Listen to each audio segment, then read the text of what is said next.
उद्धव सरकार के बारे में एक शब्द नहीं कहेंगे, कुछ नहीं कहेंगे, बहुत कौशलिया है। मैम पहले मुझे ये बताइए, बीजेपी सरकार, सेंट्रल गवर्नमेंट क्यों इंटरफेयर नहीं कर रही है? अभी तक अर्नब गोस्वामी को रिहाई नहीं मिल रही है, बेल नहीं मिल रही है, क्या कहेंगी इस पर? देखिए, इसका ज़रूर कोई ना कोई मकसद बीच में होगा, क्योंकि आप ये समझिए अर्नब उन्हीं का ही बच्चा है। और जब रिपब्लिक चैनल हम सब जानते हैं कि स्टेक होल्डर्स में आता है बीजेपी के, तो वहाँ पर आप अपने बच्चे को इस तरीके से जेल के अंदर कैसे डाल सकते हैं?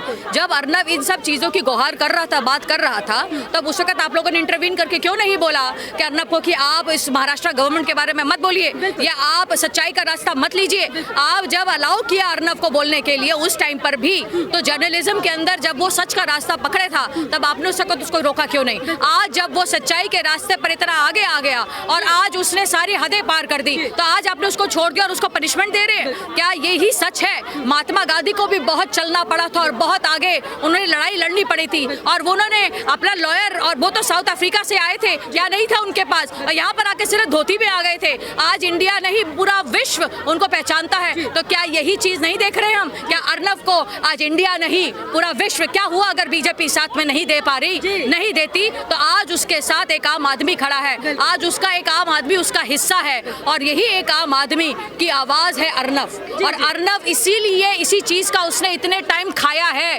क्योंकि उसने एक आम आदमी को यह बताया है कि मैं तुम्हारे घर का हाउस होल्ड का हिस्सा हूँ, तुम्हारे घर की प्रॉब्लम मेरे घर की प्रॉब्लम है। अगर बीजेपी को ये बात शर्म आनी चाहिए कि वो यूज एंड थ्रो यूज का मटेरियल करती है। उन्हें क्या लगता है अर्नब की लाश के ऊपर वो गवर्नमेंट बना लेंगे? तो ऐसे होने नहीं देगा, क्योंकि गवर्नमेंट बनाने का सत्ता का हाथ में जो पावर है ना, तोता, वो है हम लोग चाहेंगे तो तोते वापस आएंगे, नहीं तो वो चीज खत्म है और क्वश्ड है। बिल्कुल। देखिए, जिस तरीके से अर्नब गोस्वामी पत्रकारिता करते हैं, हिंदुत्व के लिए आवाज उठाते हैं, राष्ट्रवाद के लिए आवाज उठाते हैं, अब तक ऐसा ही लगता था, विपक्ष की भी यही सोचती कि बीजेपी के लिए काम कर रहे हैं या फिर फंडिंग हो रही है या फिर कुछ भी, लेकिन उनके स्वाभिमान को यहाँ पर ठेस पहुंचाई गई है, क्योंकि बीजेपी कोई इंटरफेरेंस नहीं कर रही है। नरेंद्र मोदी जी का अभी तक कोई ट्वीट नहीं है, कोई उनके लिए सहानुभूति नहीं दिखाई गई है। तो क्या बलि का बकरा बन रहे हैं अर्नब गोस्वामी? अरे आप तो क्या बात करते हैं, राम कदम जी को उठा लिया, ये तो एमएलए साहब थे, एमएलए साहब को उठा लिया।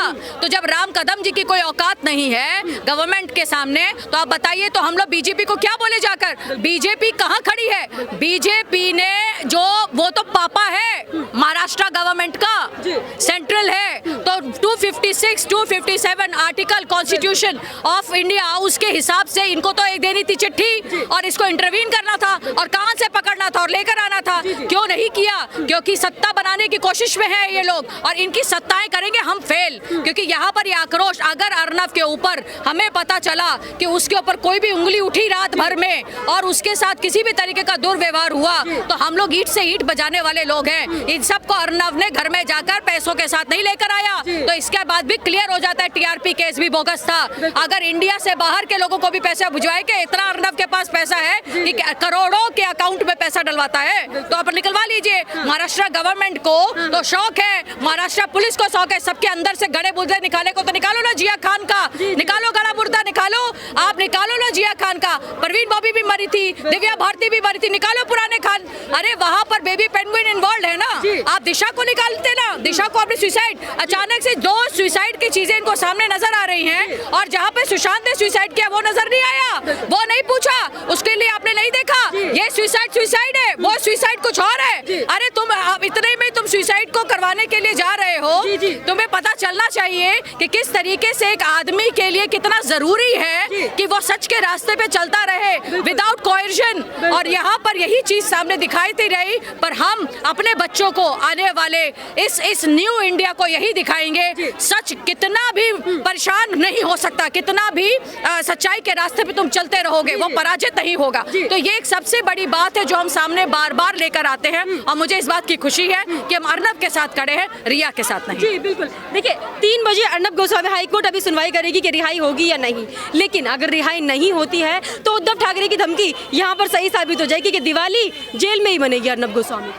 देखिए, ऐसा है, 2 जगह पर इस वक्त चल रहा है, सेशन कोर्ट में भी है और हाई कोर्ट में भी है। तो जहां पर हाई कोर्ट की बात सामने आ रही है, अगर हाई कोर्ट ने बेल दे दी तो सेशन कोर्ट का इसके अंदर कोई भी वजूद नहीं रह जाता, ये बात आप समझ लीजिए।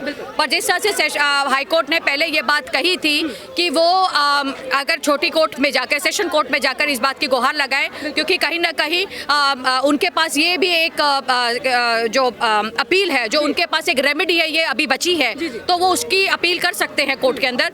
बट अगर वो चाहे, को हाई कोर्ट चाहे, तो इस केस को एज एन इमरजेंसी केस और as an exclusive case, rarest of the rarest case में लेते हुए इस केस के अंदर एग्जाम्पल सेटिंग्स ली जा सकती हैं और केस को ये कहा जा सकता है कि इस केस में अभी तो हम कर रहे हैं, पर आप अगर आपको रेमेडी मिलती है तो पहले आप उस रेमेडी को अपील कीजिए, फिर हाई कोर्ट में आइए। यहाँ पे अर्नब को सड़ने ना दिया जाए। और मुझे लगता है कि अगर मुझे जहाँ तक लगता है, बीइंग अ लॉयर, मैं जानती हूँ जजेस मानते हैं कि इमोशंस नहीं होते, पर उनमें दिल होता है, वो बाय द लॉ चलते हैं। पर अगर कहीं ना कहीं एक्सेप्शंस आते हैं तो वो उसका भी उन्होंने रातों रात, याकूब के केस में आपने देखा है, और उनके केसेस में रातों रात उन्होंने कोर्ट्स भी खुलवाई हैं। और ये वही जगह है, वही इंडिया है। मुझे नहीं लगता कि वो सच्चाई को पराजित होने देंगे। अनुजा जी, हाल ही में एक वीडियो देख रही थी जिसमें ओवैसी के भाई चिल्ला चिल्ला के कह रहे थे कि ठाकरे वाकरे, किसी की माँ ने ऐसे बच्चे को जन्म नहीं दिया जो मुस्लिमों के खिलाफ कुछ बोल के दिखा दे। लेकिन वही जब अर्नब गोस्वामी ठोक पे जाकर बोलते हैं कि उद्धव ठाकरे हिम्मत है तो मेरे सामने आके दिखाइए, उनको तो जेल भिजवा दिया गया है, लेकिन ओवैसी के भाई को जेल भेजने की हिम्मत है उद्धव ठाकरे में? देखिए, उद्धव ठाकरे जो है वो सिर्फ वही कर सकते हैं और वही दिखा सकते हैं जहां पर उनका बस चलता है। आप हमेशा समझिए, उनको लगता है कि ये वीक कैटेगरी है, तो इसलिए यहाँ पर मैं गला दबोच सकता हूँ। ये किसी को नहीं मालूम है कि अर्नब के थ्रू वो मोदी का गला दबोच रहे हैं। पर अगर मोदी साहब, अगर आप इस वक्त, आप हमारे पूजनीय प्राइम मिनिस्टर हैं, अगर आपने इस वक्त एक्ट नहीं किया और आपको लगता है कि आप इनके साथ गवर्नमेंट बना लेंगे, तो ये आपको भी बेच के खाएंगे। ये महाराष्ट्र गवर्नमेंट का पर्सनैलिटी है, वो किसी का सगा नहीं है, वो अपने बाप का सगा नहीं है। तो आपको ये देखना होगा कि ये किसके साथ खड़े होना चाहते हैं, हम जनसत्ताओं के साथ या उस महाराष्ट्र गवर्नमेंट के साथ जिसके ना सिर है ना पैर। जी अनुजा जी, एक आखिरी क्वेश्चन आपसे पूछना चाहूंगी। होम मिनिस्टर के पास आप जा रहे हैं अर्नब गोस्वामी की रिहाई के लिए, क्या वहाँ पर होगा, क्या आप अपील करने वाले हैं वहाँ? अपील हमारी यही है कि जाग जाओ, आपका बच्चा है, जेल में सड़ रहा है, आप उसके पापा हो और आपको ही उनकी रिहाई के लिए बात कर सकते हैं। क्योंकि जब आप मर्डरर और ड्रगिस्ट को अगर आप बेल दिलवा सकते हैं 15 मिनट में और दूसरे को आप 1 महीने के अंदर बेल दिलवा कर, वो भी एनसीबी के अंदर, तो आपको ये समझना होगा कि अर्नब तो आप ही का ही है, आप ही का ही खून की है। उसी ने आप ही के लिए, हिंदुत्व के लिए आगे बात करी, पालघर के लिए बात करी, उसका फायदा उसको नहीं होना था, बीजेपी को होना था। तो ये बीजेपी देखे कि वो किस तरह झुकना चाहती है। जी, बहुत धन्यवाद आपका अनुजा जी। ये थी हमारे साथ अनुजा जी। इनका यही कहना है कि उद्धव ठाकरे हमेशा वीक पॉइंट को उठाते हैं, यानी कि अर्नब गोस्वामी उन्हें वीक टारगेट लगा, इसलिए उन्हें जेल भिजवा दिया गया। आपका इस पर क्या कहना है, हमें कमेंट करके जरूर बताइएगा।